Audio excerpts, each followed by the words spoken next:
Welcome guys. On this video I'm going to show you how to log out of a WhatsApp account on WhatsApp. Now to do that, open your WhatsApp application and then you click on this three dotted icon on the top right hand area of the screen, and then you go ahead and click on settings. Now when you open the settings, you click on this account section.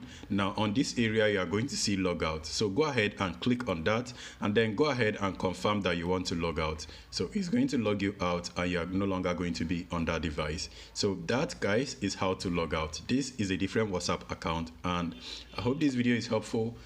If it is, don't forget to smash like, and I will see you guys on the next one. Stay safe and peace.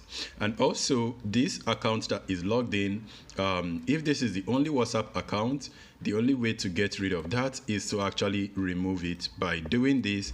Going to remove the WhatsApp by uninstalling it. But before you uninstall, come over to storage and settings, clear the cache, and then you start on installation.